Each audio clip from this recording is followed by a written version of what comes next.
हमारी science classes में आपका स्वागत है। आज मैं लेके आई हूँ 10th क्लास का फिजिक्स का जो टॉपिक पिछले क्लास में बाकी रह गया था, उसका नाम है प्रकाश का परावर्तन यानी रिफ्लेक्शन ऑफ लाइट। सो हम लोग देखेंगे इस टॉपिक में रिफ्लेक्शन ऑफ लाइट। इससे पहले दोस्तों, चैनल पे अगर आप लोग नए हैं तो इसे सब्सक्राइब तथा लाइक और शेयर जरूर कीजिएगा, क्योंकि आप लोगों को लाइक शेयर करना ही हमारे मेहनत का फल होता है। तो चलिए अब जानेंगे प्रकाश का परावर्तन यानी रिफ्लेक्शन ऑफ लाइट। तो क्या होता है रिफ्लेक्शन ऑफ लाइट, जानेंगे। यानी रिफ्लेक्शन ऑफ लाइट प्रकाश का परावर्तन क्या होता है?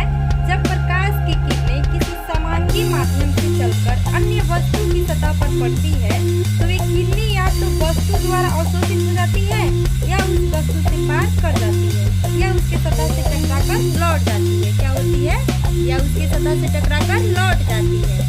तो ये होता है प्रकाश का परावर्तन रिफ्लेक्शन ऑफ लाइट।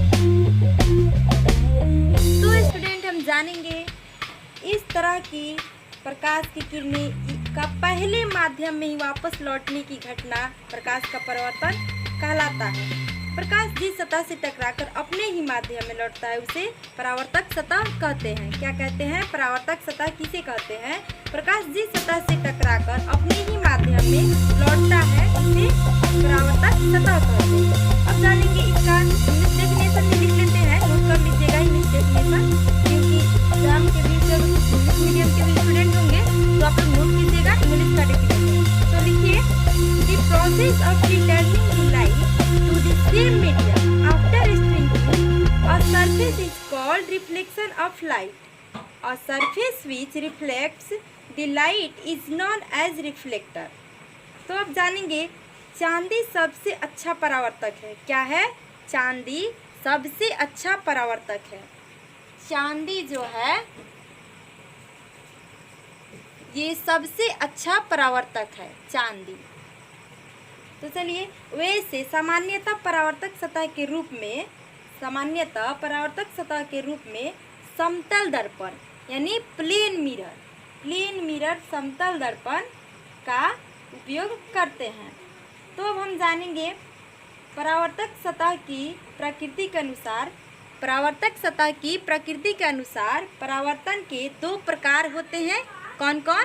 पहला नियमित परावर्तन और दूसरा अनियमित परावर्तन। पहला नियमित परावर्तन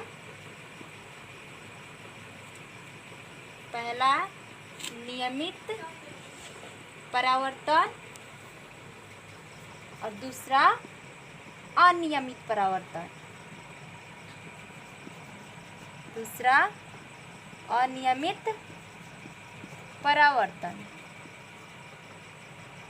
तो हम देखेंगे इन दोनों का फिगर, नियमित परावर्तन और अनियमित परावर्तन। तो सबसे पहले हम फिगर इसका बना दे रहे हैं, आप लोग को समझ में आएगा।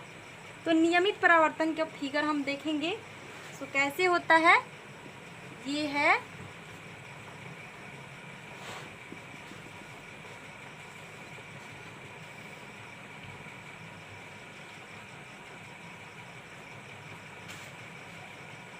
नियमित परावर्तन का फिगर। क्या है? ये है नियमित परावर्तन का फिगर। इसका डिफिनेशन हम जानेंगे। ये क्या होता है नियमित परावर्तन? Regular of reflection. जब प्रकाश की किरणें चिकनी और चमकीली सतह पर पड़ती है तो वे नियमित रूप से परावर्तित हो जाती है। ऐसे परावर्तन को नियमित परावर्तन कहते हैं। इसे क्या कहते हैं? नियमित परावर्तन। अब जानेंगे अनियमित परावर्तन। अनियमित परावर्तन का फिगर हम बनाएंगे, आप लोग देखिएगा, नोट करते चलिएगा। ये है अनियमित परावर्तन।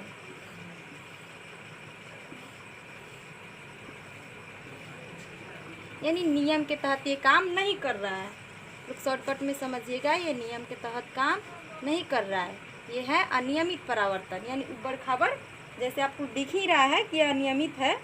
अनियमित परावर्तन यानी इरेगुलर रिफ्लेक्शन, जब, नोट करते चलिएगा, जब प्रकाश की किरणें रुखड़ी यानी रफ और चमकीली सतह पर पड़ती है तो वे अनियमित रूप से परावर्तित हो जाती है। ऐसे परावर्तन को अनियमित परावर्तन कहते हैं।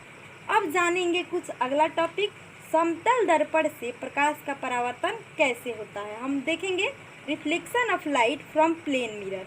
समतल दर्पण से प्रकाश का परावर्तन कैसे होते हैं। तो सबसे पहले हम इसे डिलीट करके और इसका फिगर बना के आप लोग को समझाएंगे समतल दर्पण से प्रकाश का परावर्तन कैसे होता है।